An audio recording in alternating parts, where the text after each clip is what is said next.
فاتحہ بنظر شہداء کربلا۔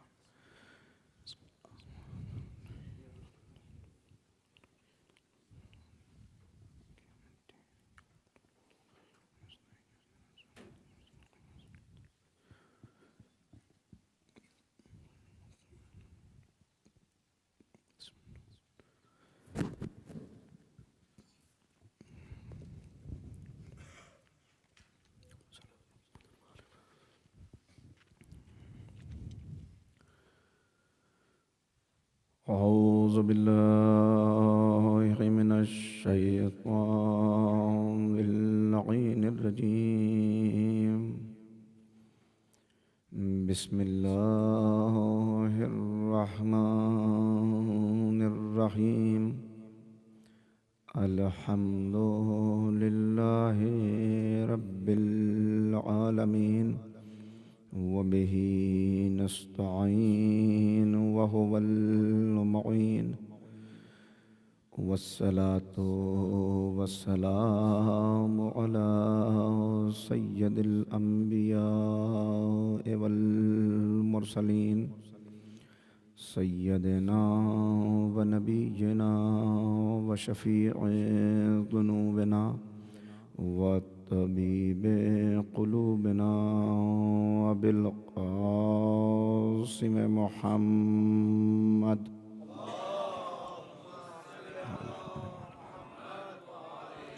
وآلہ الطیبین الطاہرین المعصومین المظلومین المنتخبین المنتجبین،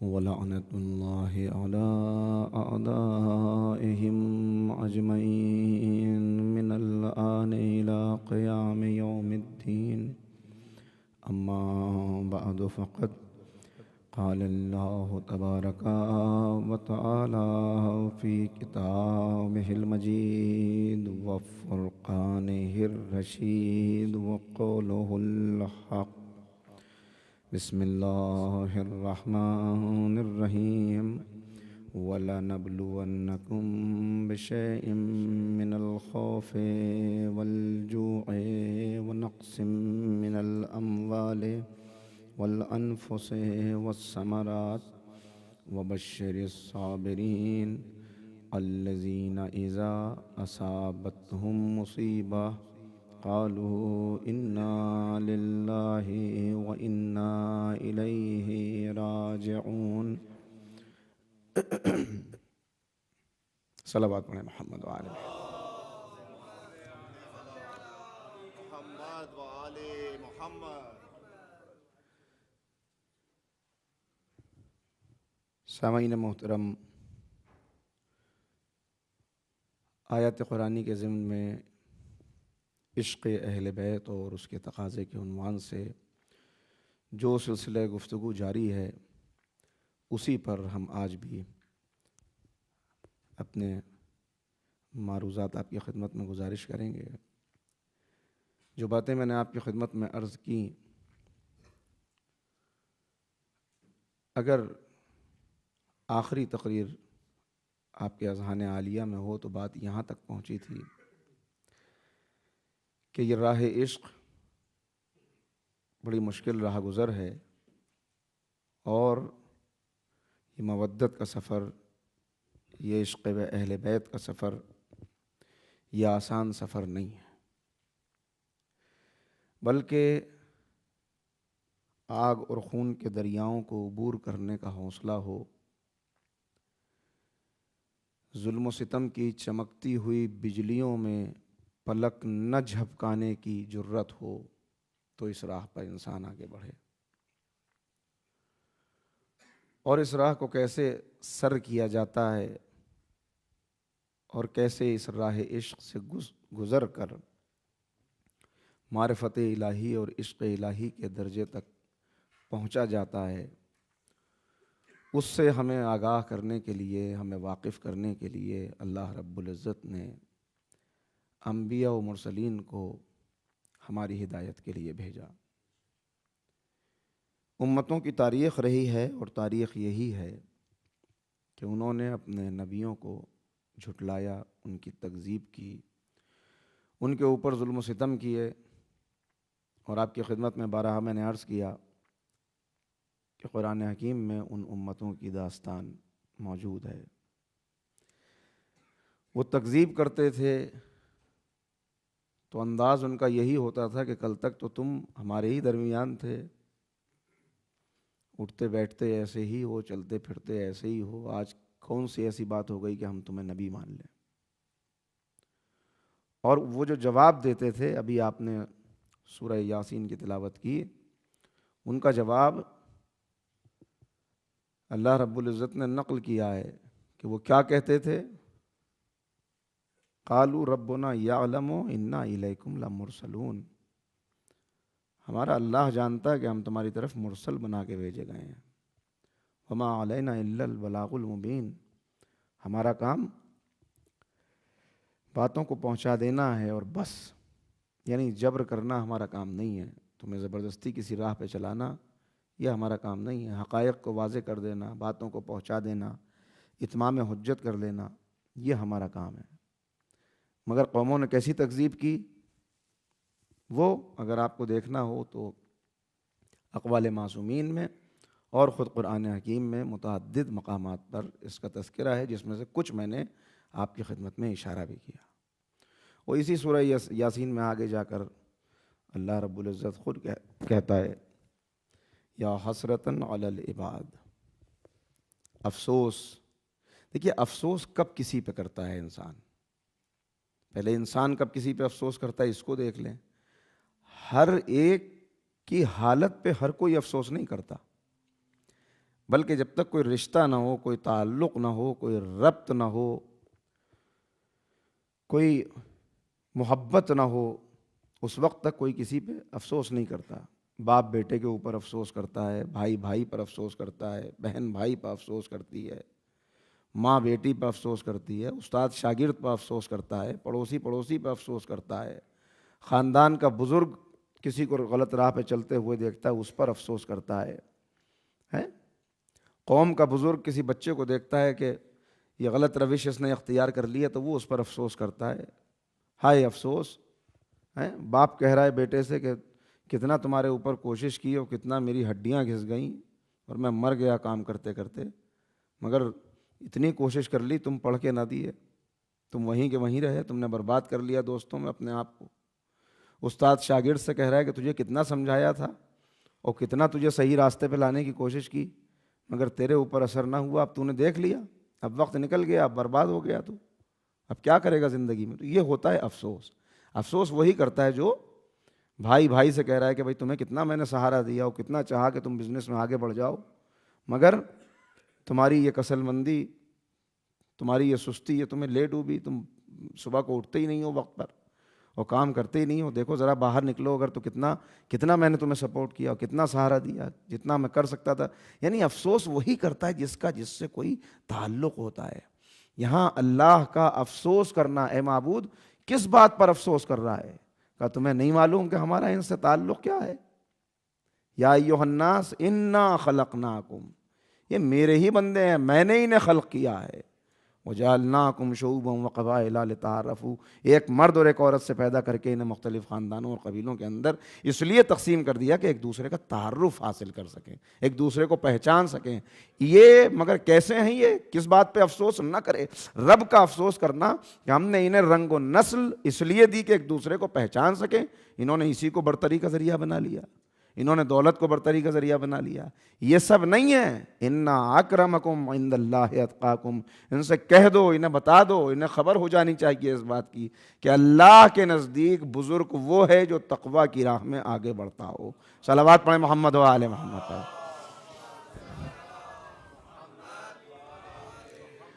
تو عزیزو عرض کرنے کا مقصد یہ ہے کہ افسوس وہ کرتا ہے کہ جسے کسی سے کوئی ربط اور تعلق اور محبت ہوتی ہے. تو اللہ کو کتنی محبت ہے اپنے بندوں سے، کتنی محبت ہے. ایک کے بعد ایک نبی بھیج رہا ہے، ایک کے بعد ایک معصوم کا سلسلہ، ہر قوم کے اندر، ہر قبیلے کے اندر. پیغمبر کہہ دیجئے کہ آپ منذر ہیں، پیغمبر نے فرمایا سورہ رات میں، اور ہر قوم کے لیے ایک ڈرانے والا ہے، ہر قوم کے لیے ایک ہادی ہے، پورا ہدایت کا ایک سلسلہ ہے، یعنی کسی طرح سے یہ صحیح راستے پہ آ جائیں۔ یہ بالکل ایسے ہی ہے کہ جیسے آپ کسی باپ کو بچے پر سختی کرتے ہوئے دیکھیں اور آپ اس سے کہیں کہ بھائی پورا دن تو اسی کے لیے محنت کر رہے تھے، اور جب تم سے میں نے کہا اس وقت جب تم مجھے ملے تھے دن میں، اور میں نے کہا بھائی کیوں اتنی محنت کرتے ہو، کتنا پسینہ بہا رہے ہو اور کتنا تم نے اپنے آپ کو ختم کر ڈالا، تو تم نے یہی جواب دیا تھا کہ بھائی چاہتا ہوں کہ بچوں کا کیریئر بن جائے اور بچے کچھ سدھر جائیں، اور شام میں اس پہ اتنی سختی کر رہے ہو، اس کے لیے اتنی محنت اور اب اتنی سختی اور اتنا اسے ڈانٹ رہے ہو اور اس کو سزا بھی دے رہے ہو اور اس سے یہ بھی کہہ رہے ہو۔ تو اس نے کہا اچھا کیا اسے آزاد چھوڑ دیں؟ ارے بھائی اسی کے لیے تو سب کچھ کر رہے ہو۔ کہا سب کچھ کر رہے ہیں لیکن اسے اس کے حال پہ نہیں چھوڑ سکتے، اس لیے کہ یہ نادان ہے، اگر ہم اس کے حال پہ چھوڑ دیں گے تو یہ بہک جائے گا، یہ بگڑ جائے گا۔ یہی تو اللہ بندے سے کہہ رہا ہے کہ اگر تو اپنے راستے پہ چلے گا تو بگڑ جائے گا، لہٰذا ہم نے تجھے اہل بیت کا راستہ دکھا دیا۔ صلوات پڑھے محمد و آل محمد۔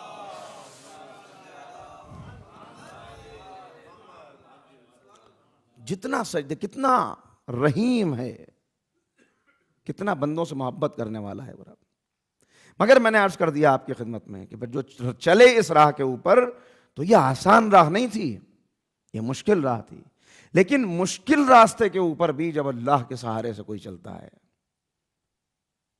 پھر اسے تنہائی کا احساس نہیں ہوتا۔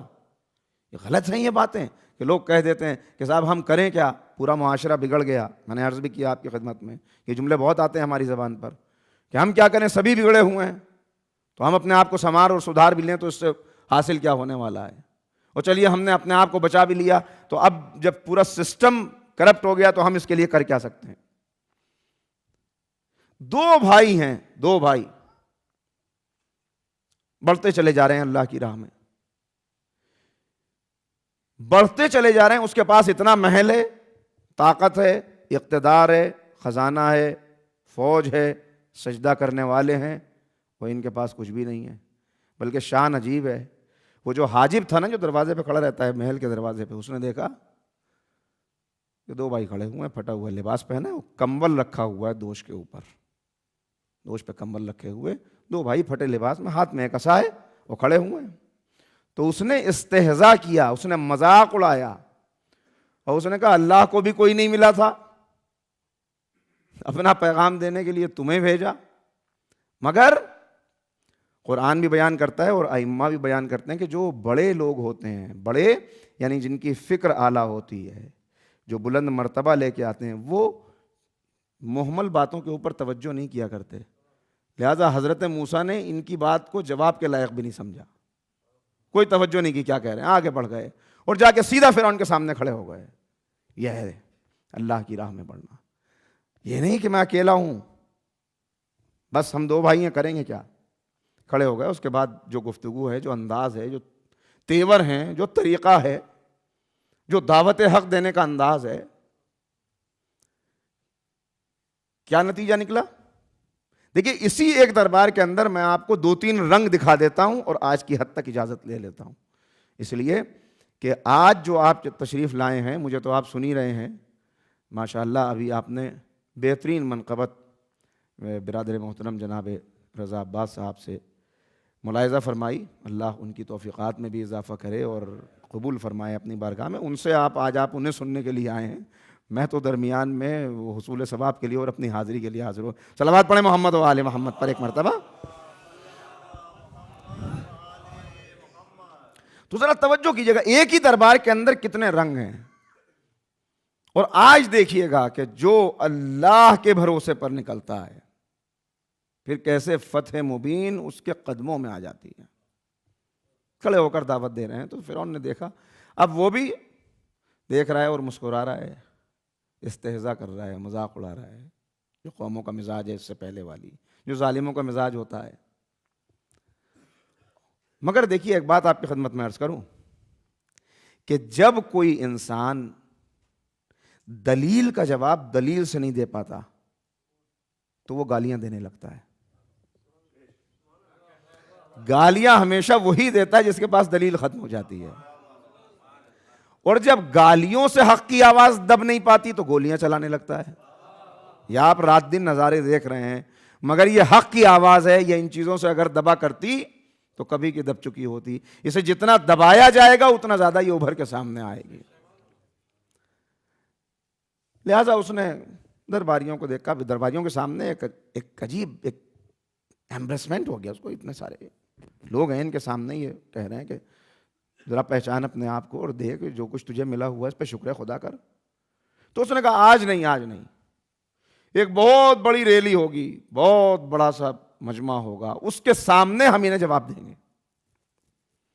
دن میں جو کچھ عرض کر رہا ہوں وقت کم ہے چونکہ، لہذا جلدی سے آپ کو بتا دوں کہ ریفرنسز نہیں دوں گا. سورہ مبارکہ شعراء اور سورہ اعراف، اس کا خلاصہ اس کے اندر جو، چونکہ بہت ساری جگہ حضرت موسیٰ کا تذکرہ آیا ہے. بلکہ میں ایک مرتبہ ایک حافظ صاحب سے بات ہو رہی تھی جو حفظ قرآن کرنے والے ہوتے ہیں، ان سے میں نے پوچھا کہ بھائی کیسا لگتا ہے آپ کو، کس طرح سے حفظ کرتے ہیں؟ تو وہ کہنے لگے سب سے زیادہ جو پریشان کرتا ہے وہ حضرت موسیٰ کا تذکرہ پریشان کرتا ہے.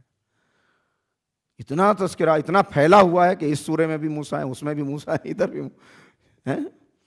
یعنی اگر آپ سب نچوڑ نکال لیں اس کا تو تقریباً اگر سب کو جمع کر لیں الگ الگ سوروں سے تو 2.5 پارے حضرت موسیٰ پر ہی بن جاتے ہیں خالی. مگر یہ 2 سوروں کا کے اندر جو تذکرہ ہے وہ بہرحال کہا کہ اس دن آئیں گے، اس دن مقابلہ ہوگا. اب اس دن پھر پہنچ گئے اپنے اللہ کے بھروسے سے حضرت موسیٰ، اور اس نے جادوگروں کو بلایا. اب دیکھیے گا، دیکھیے میں جو بات آپ کی خدمت میں عرض کر رہا ہوں اس پر توجہ فرمائیں. ایک جب انسان کے دل میں کسی کا عشق پیدا ہو جاتا ہے تو عشق پیدا ہوتے ہی تقدیر بدل جاتی ہے، کردار بدل جاتا ہے، عمل بدل جاتا ہے. کبھی کبھی یہ تبدیلی لمحوں میں ہوتی ہے، چند لمحوں کے اندر، جسے کہتے ہیں کایا پلٹ ہو گئی. کایا پلٹ ہونا کہتے ہیں آپ، محاورہ ہے کہ کایا ہی پلٹ ہو گئی صاحب. چند لمحوں کے اندر کبھی کبھی اس میں ایک زمانہ لگ جاتا ہے. گریجولی انسان چینج ہو رہا ہے، تبدیلی اس میں بھی آ رہی ہے لیکن غیر محسوس طریقے سے آ رہی ہے. یہ جو انسٹنٹ چینج ہوتی ہے یہ کب ہوتی ہے؟ آپ نے محسوس بھی کیا ہوگا، معاشرے کے اندر خود بھی دیکھا ہوگا کہ بڑا لاؤبالی قسم کا نوجوان ہے، کسی کے نہیں سنتا، اپنی مرضی سب کچھ جیسا، اور اچانک خدا نخواستہ والد کا انتقال ہو گیا. ایک رات کے اندر تبدیل ہو گیا. یہ اب لوگ کہہ رہے ہیں کہ پہچانا ہی نہیں جا رہا کہ یہ وہی کل والا ہے. یعنی کوئی حادثہ ہو جائے زندگی میں، کسی قریبی دوست کا انتقال ہو جائے، کوئی اور ایسی بات ہو جائے تو انسان بدل جاتا ہے. جب بدل جاتا ہے اور کوئی اللہ کی راہ میں قدم بڑھاتا ہے تو تم اس کی راہ میں چل کے دیکھو، تم 2 قدم اٹھاؤ گے، 2 قدم اس کی طرف بڑھو گے، وہ خود اپنے راستوں کو کھول دے گا، وہ خود تمہاری طرف بڑھتا ہوا نظر آئے گا. پوچھا کہ حضرت موسیٰ سے کسی نے سوال کیا کہ اللہ کہاں ہوتا ہے؟ تو کہا کہ جو اس کا سچے دل سے ذکر کر رہا ہوتا ہے وہ اسی کے پاس ہوتا ہے. آگے اب جادوگروں کو بلایا گیا، اس لیے کہ یہ دور وہ ہے کہ اس وقت جادو کا زور ہے، اور جو سب سے زیادہ منتخب جادوگر ہیں، انگریزی ترجمہ آپ دیکھیں تو most accomplished magicians of the era، ان سب کو وہاں پہ جمع کر لیا. اب یہ آئے ہیں، دیکھیے توجہ کیجیے گا یہاں سے، یہ جو آئے ہیں دربار کے اندر تو آتے ہی انہوں نے پہلا سوال فرعون سے یہ کیا، کون ہے یہ؟ فرعون ہی کے مطیع و فرما بردار ہیں، اسی کو سجدہ کرنے والے ہیں، اسی کی راہ پہ چلنے والے ہیں، اسی کی دعوت پر آئے ہیں، اسی کی رعایا میں ہیں، اسی کو اپنا خدا مان رہے ہیں، سب کچھ. مگر جب آئے تو آنے کے بعد اب کہتے ہیں کہ فرعون ہم یہ کام تو کر دیں گے مگر اس کے بدلے میں ہمیں کیا ملے گا؟ آپ نے غور کیا؟ خدا بھی مان رہے ہیں اور سوال بھی کر رہے ہیں کہ اس کے بدلے میں ملے گا کیا. آج مجھ جیسے گناہگار کچھ اسی طرح کے ہو گئے ہیں کہ وہ اللہ سے بھی سودا کرنا چاہتے ہیں. ہم نے کلمہ تو پڑھ لیا لیکن نماز پڑھ لیں گے تو ملے گا کیا؟ روزہ رکھ لیں گے مگر ملے گا کیا اس کے بدلے میں؟ جبکہ معاملہ برعکس ہوتا ہے. آج تک نماز نہیں پڑھتا تھا، آج سے پابندی شروع کی، اب تک بزنس اوپر جا رہا تھا، اچانک جو ہے نقصان ہونا شروع ہو گیا. جب تک روزہ نہیں رکھتے تھے بہت اچھا چل رہا ہے سب کچھ، اب روزے دار بنے تو اس ماہ رمضان کے بعد میں جب جناب دیکھا اکاؤنٹس پہ نظر کی، پتہ چلا یہ تو نقصان ہو گیا اس مرتبہ. ارے وہ کتنے ایسے، یہ آزمائش ہوتی ہے. آئے ہو ہماری راہ میں، ہماری راہ میں آئے ہو تو سمجھ کے آؤ. وَلَنَبْلُوَنَّكُمْ بِشَيْءٍ مِّنَ الْخَوْفِ وَالْجُوعِ وَالنَّقْصٍ مِّنَ الْأَمْوَالِ وَالْأَنفُسِ وَالثَّمَرَاتِ.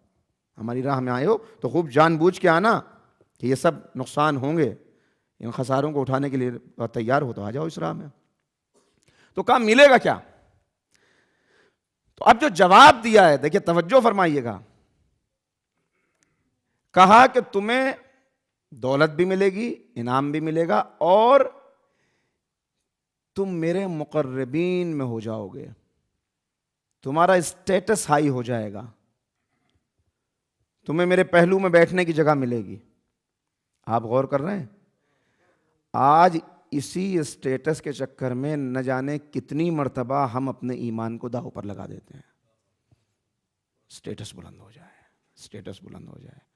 یہ بھول جاتے ہیں کہ عزت کا دینے والا بھی اللہ ہے، لینے والا بھی اللہ ہے. اور عزت وہ کمپنی کے اس مالک کے سامنے جھکنے میں نہیں ہے، اس لیے کہ عزت ہے اللہ کے لیے، اس کے رسول کے لیے اور مومنین کے لیے. اس بات کو جھک جاتے ہیں کہیں پر بھی. اسی لیے تو اقبال نے کہا کہ وہ ایک سجدہ جسے تو گراں سمجھتا ہے، ہزار سجدوں سے دیتا ہے آدمی کو نجات. ایک مرتبہ تکبیر کو ذرا دل سے کہہ لے. اللہ اکبر زبان سے نہ ہو بلکہ دل سے اللہ اکبر ہو. اب جب اللہ کو بڑا مان لیا تو پھر امام بارگاہ میں آ کے لڑے گا نہیں کہ پریسیڈنٹ مجھے ہونا چاہیے اور وہ تجھے ہونا چاہیے. محلے میں جا کے لڑے گا نہیں، گھر میں بھائی لڑے گا نہیں کہ زیادہ میرے پاس. یہ سب ختم ہو جائے گا، اس لیے کہ بڑا تو بس وہ ہے. جب بڑا وہ ہے تو سب چھوٹے ہیں، جب چھوٹے ہیں تو بڑا ہونے کی جنگ کس لیے ہے؟ صلوات پڑھے محمد والے محمد.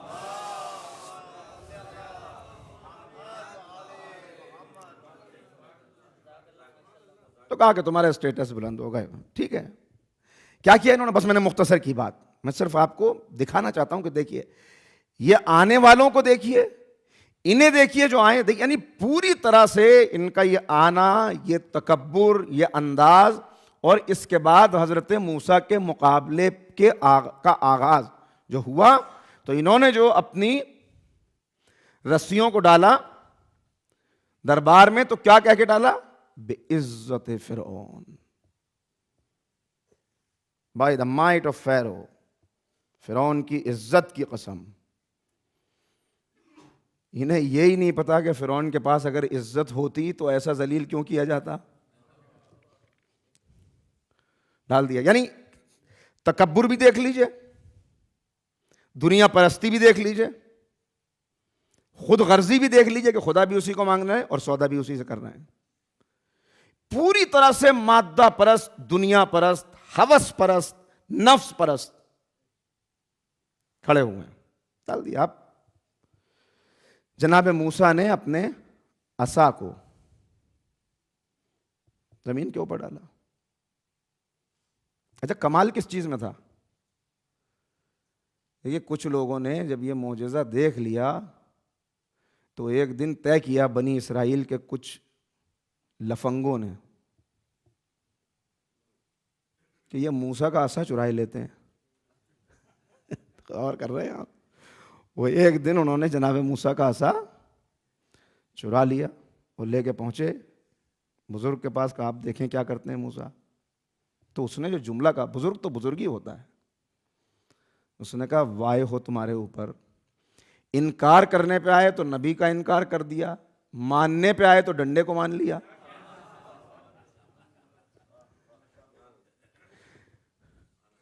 معجزہ اس ڈنڈے میں، اس عصا میں نہیں ہے، معجزہ تو موسیٰ کے ہاتھ میں ہے.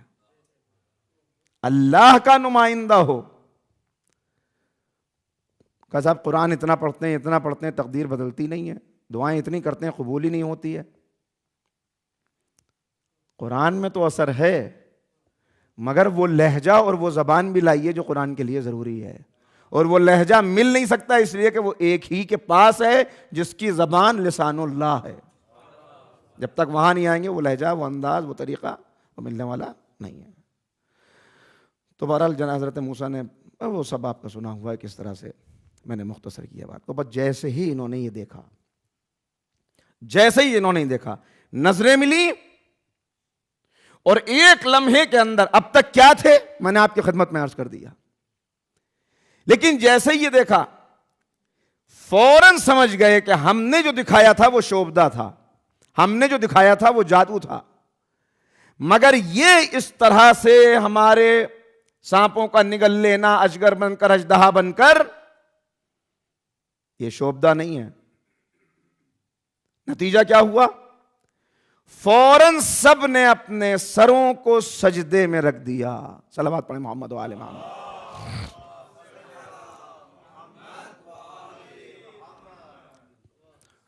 اور کہا آمنو، ہم ایمان لے آئے۔ کتنی دیر لگی بدلنے میں؟ ہم ایمان لے آئے۔ آمنو برب العالمین، خالی آمنو کہنے پہ تسکین نہیں ہوئی، دنیا جان لے کہ کس پر ایمان لے آئے۔ ہم ایمان لے آئے عالمین کے رب پر۔ کہیں لوگوں کو غلط فہمی نہ ہو جائے، یا کوئی گنجائش نہ نکال لے بعد میں فرعون کہ مجھی کو عالمین کا رب کہہ رہے تھے۔ تو کہا رب موسیٰ و ہارون، اس رب پر جو موسیٰ کا بھی رب ہے، ہارون کا بھی رب ہے۔ کیا کہنے، ان نسبتوں کو بھی قرآن نے بیان کر دیا، ان نسبتوں کو بھی قرآن نے بیان کر دیا۔ ہم ایمان لے آئے، سجدے میں سر رکھا، صرف سر نہیں رکھا بلکہ فوراً تسبیح، یہ تسبیح ہے، کہنا شروع کیا ایمان لے آئے عالمین کے رب پر جو۔ اب میں ایک بات یہاں پر، ارباب ولا موجود ہیں، ایک جملہ آپ کی نظر کرنا چاہتا ہوں سماعتوں کی، یہ جو حقیقت سے الگ بھی نہیں ہے۔ یہ جتنی دیر گفتگو ہو رہی تھی، اور جو بھی آپ دیکھیں گے جس موقع کے اوپر بھی، تو آگے آگے موسیٰ کھڑے، پیچھے ہارون کھڑے، فرعون سے ٹکرا رہے ہیں تو موسیٰ ٹکرا رہے ہیں، مقابلہ کر رہے ہیں تو موسیٰ کر رہے ہیں، گفتگو ہو رہی ہے تو موسیٰ کی ہو رہی ہے، دلیل دے رہے ہیں تو موسیٰ دے رہے ہیں، چیلنج کو قبول کر رہے ہیں تو موسیٰ کر رہے ہیں۔ یہ جادوگروں کے کان میں کس نے کہہ دیا کہ جب کلمہ پڑھو تو موسیٰ کا بھی پڑھنا اور ہارون کا بھی پڑھنا؟ بھائی جیسے ہی ایمان آیا، انہیں پتا چل گیا کہ جب تک وسیع کا کلمہ نہ پڑھا جائے ایمان مکمل نہیں ہوتا۔ صلوات پڑھے محمد و آل محمد۔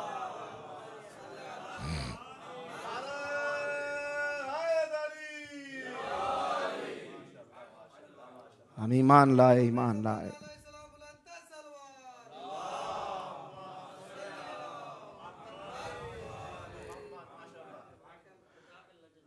اب جو کچھ فرعون نے کہا وہ آج کا ہر وہ شخص کہتا ہے جو آپ کی دلیل کا جواب نہیں لا پائے گا۔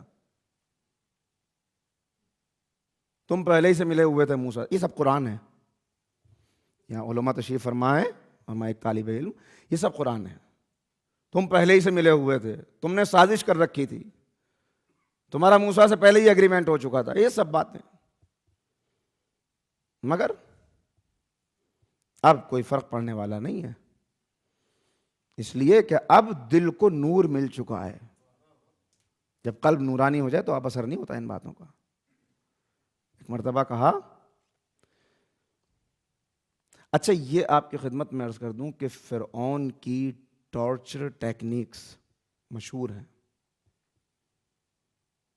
جانتے ہیں حضرت آسیہ کو؟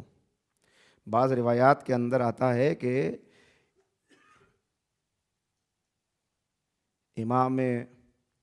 امام کے ظہور میں اللہ تعجیل فرمائے، امام کے ناصروں میں، امام کی خدمت میں پہنچنے والوں میں چند خواتین بھی ہوں گی، اور یہ بالکل لاجیکل بھی ہے، اس لیے کہ اگر آپ ان حالات کو اٹھا کے دیکھیں اور روایات کو سامنے رکھیں تو روایات میں یہ بتاتی ہیں کہ جب سفیانی آئے گا یا جب دجال آئے گا تو اس کے ساتھ دو چیزیں ہوں گی کہ جو لوگوں کو گمراہ کرنے کے لیے ہوں گی، لوگوں کو گمراہ کرنے کے لیے جن آلات کا وہ استعمال کرے گا وہ دو ہوں گے۔ نمبر 1 میوزک، نمبر 2 بے حیا عورتیں۔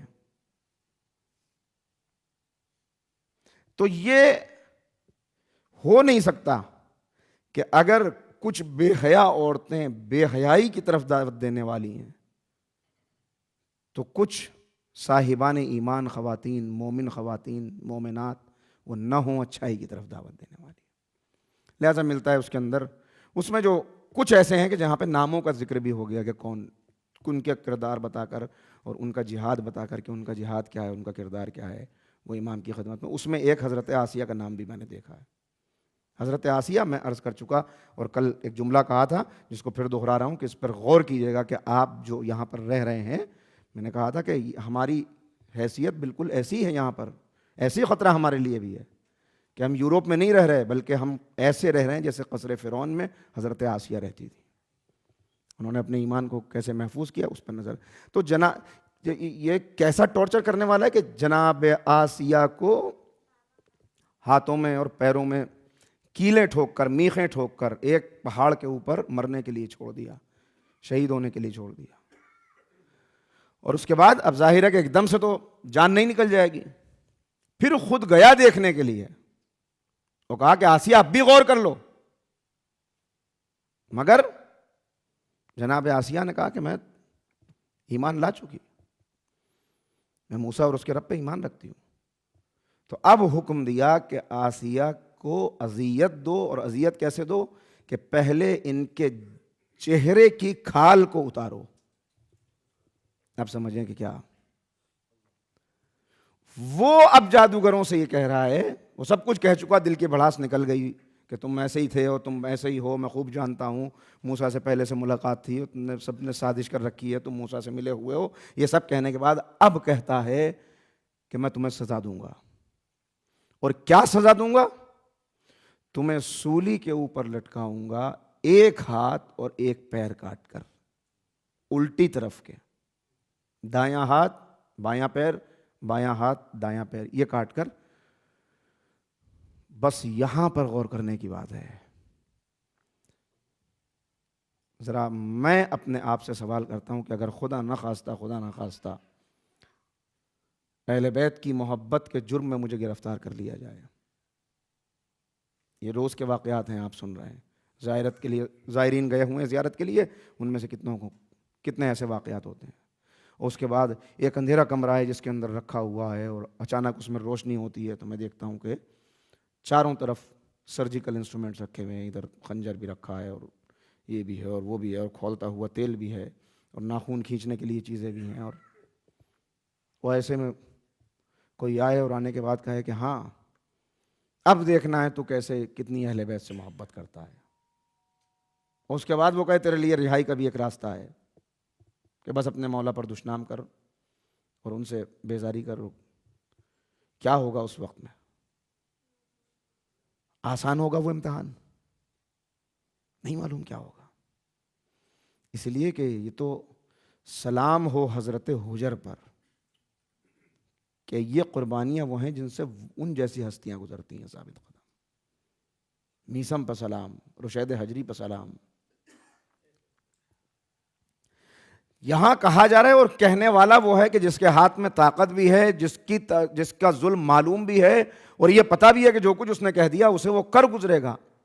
مگر اب چونکہ یہ عشق مل چکا ہے جو آسانی سے ملتا نہیں ہے، اور مل جائے تو آسانی سے چھنتا نہیں ہے، لہذا جواب دیا کہ اس میں کوئی خسارہ نہیں ہے، اس میں کوئی نقصان نہیں ہے، اس لیے کہ ہم اللہ ہی کے لیے ہیں اور اسی کی طرف ہماری واپسی ہے. صلوات پڑھ دیں محمد و آل محمد پر. وبشر الصابرین، صبر کرنے والوں کو خوشخبری دے دیجئے کہ جب وہ امتحان سے گزرتے ہیں تو کیا کہتے ہیں؟ الذین اذا اصابتہم مصیبہ قالوا انا للہ وانا الیہ راجعون. یہ الفاظ ذرا سے تغیر کے ساتھ جادوگروں کی زبان پہ آئے کہ ہماری واپسی اللہ ہی کی طرف ہے، لہٰذا کوئی نقصان نہیں ہے، وہی مالک ہے، اس کے راہ میں اپنی جان دے رہے ہیں، کوئی خسارہ کوئی نقصان نہیں، کر لے کتنے ظلم کرنے ہیں. تو یہ ہے وہ چیز کہ جب مل جاتی ہے تو چھنتی نہیں ہے، مگر اس کے لیے آزمائش سے گزرنا لازمی ہے. اور اس راہ میں، بس میں آخر کلام میں آ گیا، اس راہ میں کون سی چیز ہے جو ساتھ دینے والی ہے؟ اس راہ پر بڑھنا ہے سواری کیا ہے، اس راہ پر بڑھنا ہے زاد سفر کیا ہے، اس راہ پر بڑھنا ہے، کامیابی کا راستہ کیا ہے؟ اس کے لیے کہا گیا کہ صبر۔ صبر، معبود ہم تیری راہ میں بڑھنا چاہتے ہیں، کیا کریں؟ وَاسْتَعِینُوا بِالصَّبْرِ وَالصَّلَاةِ، مدد مانگو صبر سے اور صلاۃ سے۔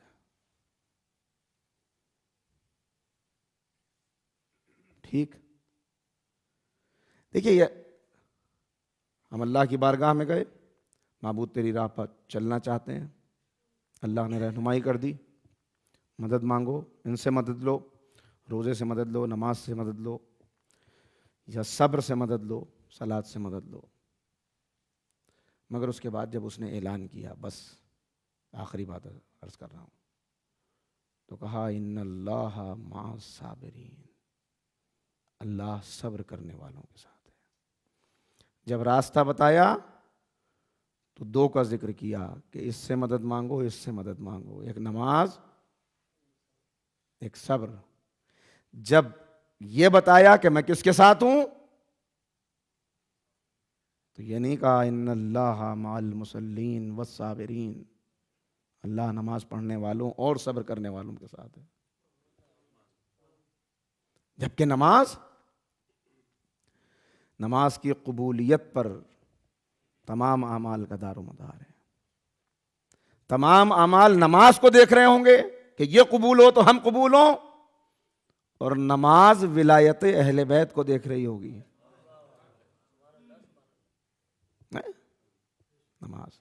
نماز باطن کا نور ہے، نماز برائیوں سے بچانے والی ہے، نماز بے حیائی سے بچانے والی ہے، نماز کو سبق سمجھنے والا۔ امام نے فرما دیا، امام جعفر صادق علیہ السلام نے، کہ نماز کی حفاظت کرنا۔ آخری وقت میں امیر المومنین وصیت کر رہے ہیں امام حسن سے، ہمارے لیے وصیت ہے، ہم تک بات پہنچائی کہ نماز کی حفاظت کرنا، نماز کی حفاظت کرنا ہے۔ اللہ اللہ فی الصلاۃ، نماز بالیدگی عطا کرتی ہے، روح کو نورانی کرتی ہے، قلب کو منور کرتی ہے، انسان کو برائیوں سے دور کرتی ہے، اس کے کردار کو پاکیزہ کرتی ہے۔ مگر جب یہاں پر اعلان کیا تو ایک کو کاٹ دیا۔ کیوں؟ مجھے نہیں معلوم کیا مصلحت پروردگار ہے، لیکن ایک بات سمجھ میں آتی ہے، نماز پڑھنے والا جب نماز پڑھتا ہے تو دنیا کو نظر آتا ہے کہ نماز پڑھ رہا ہے۔ مصلی بچھائے گا، قبلہ رخ ہو کے کھڑا ہوگا، تکبیر کہے گا، رکوع میں جائے گا، سجدے میں جائے گا، تسبیح کرے گا، تحلیل، معلوم ہو جائے گا کہ نماز پڑھ رہا ہے۔ تو یہاں امکان ہے تھوڑا سا موجود کہ ہو سکتا ہے یہ نماز بندوں کو دکھانے کے لیے پڑھ رہا ہو، اس کے اندر ریا کاری پائی جاتی ہو، لیکن صبر باطن کا نور ہے، صبر اندر کی طاقت ہے، صبر عبد و معبود کے درمیان راز و نیاز ہے۔ صبر کرنے والا جانتا ہے، یا جس کے لیے صبر کر رہا ہے وہ جانتا ہے کہ یہ میری راہ میں صبر کر رہا ہے۔ پہلو میں بیٹھنے والے کو بھی خبر نہیں ہے کہ یہ صبر کیے ہوئے ہے۔ کوئی مصیبت برداشت کر کے آیا ہے، خاموشی کے ساتھ بیٹھا ہوا ہے، کیا معلوم پہلو میں بیٹھنے والے کو؟ صبر کرتا ہے بندہ اللہ کے لیے۔ اور میں عرض کروں آپ کی خدمت میں، مگر اس سے پہلے ایک بات بتا دوں، بہت سی تفاسیر جس میں مولائے کائنات کے، بلکہ رکیے ایک بات آپ کی خدمت میں عرض کرتا ہوں، نوجوانوں کے ذہن میں اکثر یہ بات آ جاتی ہے اور وہ کہتے ہیں کہ اللہ نے کھل کے قرآن میں علی کے فضائل کیوں نہیں بیان کر دیے، نام لے کے کیوں فضائل بیان نہیں کر دیے؟ علی کا نام لے کے فضائل بیان ہو جاتے ہیں۔ عزیزو، نام لے کے فضائل بیان نہیں کیے، نام نہیں لیا، صفات بتا دیں۔ نام نہیں لیا، صفات بتا دیں۔ اگر نام لے دیا ہوتا تو علی کے بعد جتنی مائیں پیدا ہوتی سب اپنے بچوں کا نام علی رکھ لیتی اور کہتی یہ ساری صفات ہمارے ہی بیٹے کے لیے ہیں۔ اللہ نے قرآن میں علی کی صفات رکھ کر دنیا والوں کو چیلنج کر دیا کہ نام کا علی بننا آسان ہے، کردار کا علی بننا مشکل ہے۔ یہ صفات اپنے اندر پیدا کرو۔ اللہ صلی علی محمد۔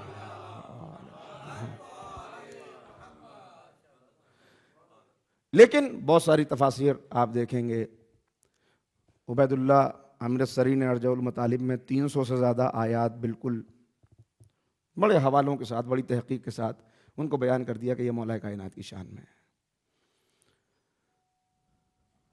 اسی میں ان سب کو حوالوں کو، یہ تو بہت ایسے تو بہت سارے حوالے ہیں، لیکن تفسیر المیزان میں اس آیہ کریمہ کے متعلق یہاں پر ملتا ہے کہ یہ جو مدد طلب کرنے کے لیے کہا گیا کہ مدد مانگو صبر سے اور صلات سے، تو یہاں صلات سے مراد حضرت مصطفیٰ محمد مصطفیٰ رسول اللہ صلی اللہ علیہ وآلہ وسلم ہے،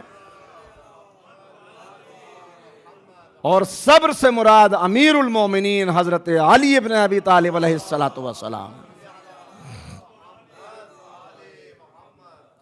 یہ تو ضمنی طور پہ بات آ گئی تو میں نے آپ کی خدمت میں عرض کر دیا، بس گفتگو ختم ہوتی ہے۔ کیا کہا گیا؟ اللہ صبر کرنے والوں کے ساتھ ہے۔ عزیزوں، بڑا مسئلہ ہو جاتا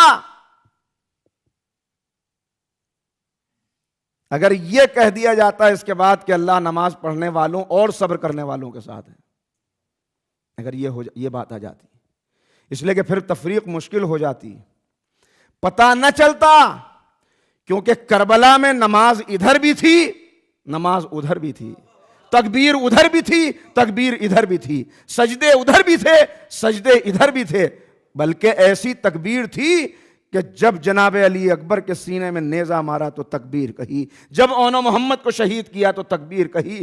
ایسی نماز تھی کہ لوگ کہتے تھے جلدی حسین کو قتل کرو، ابھی نماز بھی پڑھنی ہے۔ اس نے کہا نہیں، نماز دونوں طرف ہو سکتی ہے، اس لیے کہ نماز کو ظاہری طور پر کون دیکھ رہا ہے، دودھ دکھانے کے لیے دنیا کو، یا خالی طور پر، لیکن صبر کربلا میں اگر یہ دیکھنا ہے اللہ کس کے ساتھ ہے تو دیکھ لو کربلا میں صبر کس کے ساتھ ہے۔ صبر زینب کے ساتھ ہے، صبر حسین کے ساتھ ہے، صبر عباس کے ساتھ ہے، صبر علی اکبر کے ساتھ ہے، صبر کربلا کے مجاہدین کے ساتھ ہے۔ ان کے ساتھ، اور جس کے ساتھ صبر ہوگا اسی کے ساتھ صلات بھی ہوگی۔ جو صبر کرنے والوں کی جماعت ہوگی وہ نماز سے الگ نہیں ہو سکتی۔ لہذا صبر بھی دیکھ لو، اور اب پہچان لو کہ حقیقی نماز کون سی ہے، جن نمازیوں کے ساتھ اللہ ہے وہ نمازی کون سے ہیں، اب پہچان لو، اب دیکھ لو کیسی نماز۔ اللہ اکبر، کیا نماز شاہ تھی، ارکان ایمانی کے ساتھ، دل بھی ہر سجدے میں جھک جاتا تھا پیشانی کے ساتھ۔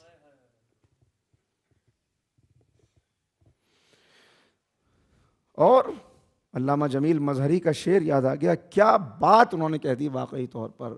کہتے ہیں کہ نماز حسین کا چاہنے والا، علی کا عاشق، اہل بیت سے عقیدت رکھنے والا، راہ عشق پر چلنے کا دعویٰ کرنے والا، وہ ایک لمحے کے لیے بھی نماز کو سبک سمجھ ہی نہیں سکتا اور نماز سے دور جا ہی نہیں سکتا۔ میں نے عرض کر دیا، وصیت بہت بڑی چیز ہوتی ہے۔ انسان جو اپنی زندگی کے آخری لمحات میں پیغام دیتا ہے وہ سب سے اہم پیغام ہوتا ہے۔ اور مولا کی وصیت، مجھ پہ یقین نہ کیجیے گا، جائیے گا نہج البلاغہ اٹھا کے دیکھیے گا کہ امام حسن کو جو وصیت کی ہے اس میں کیا کہا ہے۔ یتیم کا خیال رکھنا، قرآن کی حفاظت کرنا، قرآن پہ عمل کرنے میں تم سے کوئی آگے نہ بڑھ جائے، نماز کی حفاظت کرنا، نماز کی حفاظت کرنا۔ چھٹے امام، آخری وقت ہے بالکل، کہہ رہے ہیں ہمارے چاہنے والوں کو یہ پیغام پہنچا دو کہ ہماری شفاعت بے نمازی کے لیے نہیں ہے۔ اور کیسی نماز کی حفاظت ہے۔ میں نے عرض کیا کیا نماز تھی؟ علامہ جمیل مظہری کیا کہہ دیا انہوں نے واقعی طور پہ۔ کہتے ہیں طاعت حاصل طاعت کونین ہے وہ ایک نماز، پوری دنیا کی نمازوں کا، عبادتوں کا حاصل ہے وہ ایک نماز۔ اور دوسرا مصرع کیا غضب ہے، کیا بات کہہ دی ہے۔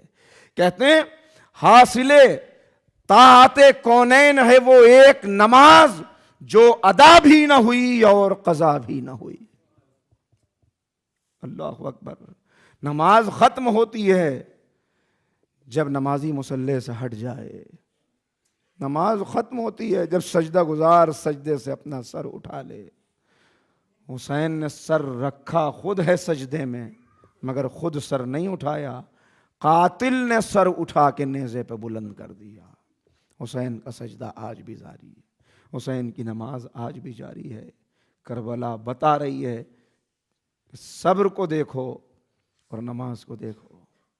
اور اس کے بعد راوی بیان کرتا ہے، دشمن کا راوی ہے لیکن کہتا ہے کہ شب عاشور حسین کے خیموں سے 3 طرح کی آوازیں آ رہی تھیں۔ ایک تو ننھے ننھے بچوں کی صدائے العطش تھی جو بے چین کر رہی تھی، جس سے دل خون ہوا جا رہا تھا۔ ایک تلاوت قرآن کی آواز تھی کہ ایسی تلاوت ہو رہی تھی، اور دوسری تیسری تسبیح و تہلیل کی آوازیں، تسبیح و تہلیل کی آوازیں، یہ 3 آوازیں آ رہی تھیں۔ یہ شب عاشور تھی، اور جب یہ رات گزر کے اگلی رات آئی تو منظر کربلا میں عجیب تھا۔ خیمے جلے ہوئے تھے، روتے ہوئے بچے خاموش ہو چکے تھے، جنگل میں لاشیں بکھری ہوئی تھیں، خیمے جل کر آگ بجھ چکی تھی۔ آگ کب بجھی؟ آگ 2 وجہ موقع پہ بجھتی ہے، یا تو کوئی پانی ڈال دے تب آگ بجھتی ہے، یا تب بجھتی ہے جب جلنے کے لیے کچھ باقی نہ رہے۔ آگ بجھ چکی تھی، اور راوی کہتا ہے کہ میں نے دیکھا ایک بیمار جلی ہوئی راکھ کے اوپر بیٹھا ہوا کربلا کی خاک پہ سجدے میں سر رکھ کے کہہ رہا تھا، معبود تیرا شکر ہے کہ تو نے ہمیں لائق امتحان سمجھا۔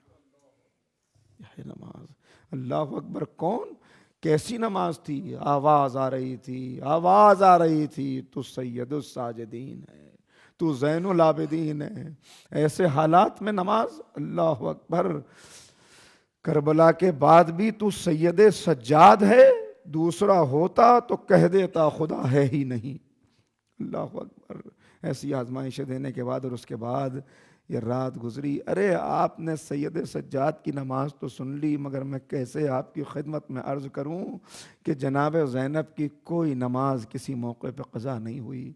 کیسے نماز پڑھی ہوگی زینب نے؟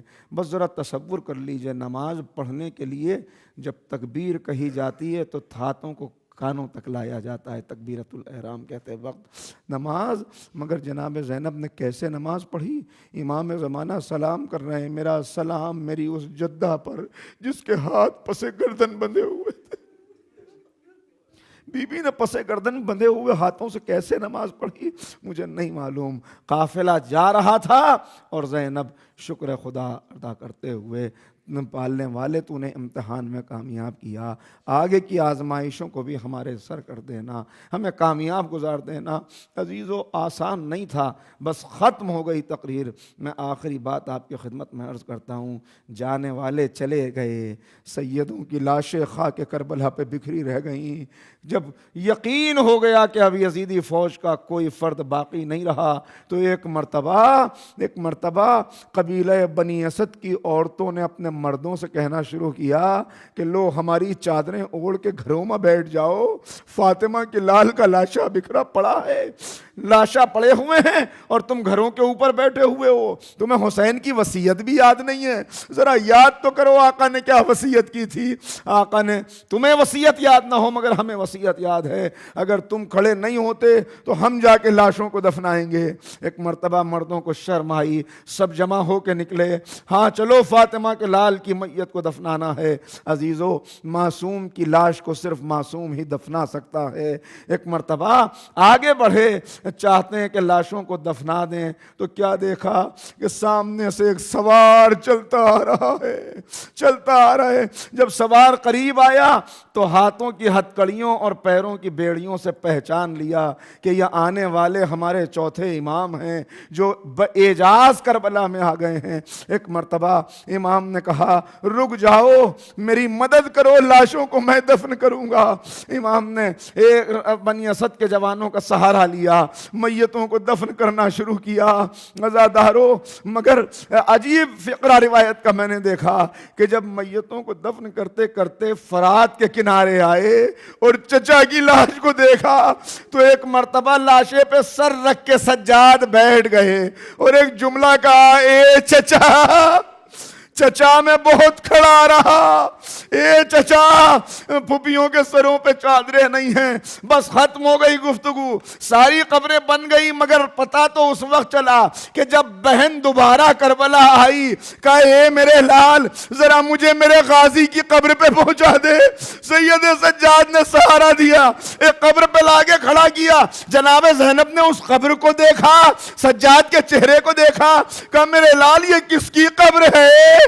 کہا اے پھوپھی اماں یہ میرے غازی چچا عباس کی قبر ہے۔ کہا اے میرے لال کوئی اور کہتا میں یقین نہ کرتی، مگر اتنا تو بتا دے میرا غازی تو طویل القد تھا، یہ قبر اتنی چھوٹی سی کیوں ہے؟ کہا اے پھوپھی اماں لاش کے اتنے ٹکڑے ہو چکے تھے کہ میں نے چٹائی میں لپیٹ کر لاشے کو دفن کیا۔ واہ غربتا، واہ مصیبتا، واہ محمدا، سیعلم الذین ظلموا ای منقلب ینقلبون انا للہ و انا الیہ راجعون۔ ہمارے الہ ہماری اس عبادت کو اپنی بارگاہ میں قبول فرما، معبود ان آنسوؤں کو گناہوں کی بخشش کا وسیلہ قرار دے۔ ہمارے الہ اہل بیت کے چاہنے والے جہاں جہاں ہیں ان کے جان مال عزت آبرو کی حفاظت فرما۔ معبود حاضرین مجلس کہ تمام مرحومین و مرحومات کے درجات کو بلند فرما دے۔ ہمارے الہ بزرگوں کو قوت و توانائی اور طول حیات عنایت فرما، جوانوں کو دین کا سرمایہ قرار دے، بچیوں کو سیرت حضرت زینب اور سیرت حضرت سکینہ پہ چلنے کی توفیق عنایت فرما۔ معبود امام کے ظہور میں تعجیل فرما، ہمیں سرکار کے انصار و ایوان میں شمار فرما۔ ربنا تقبل منا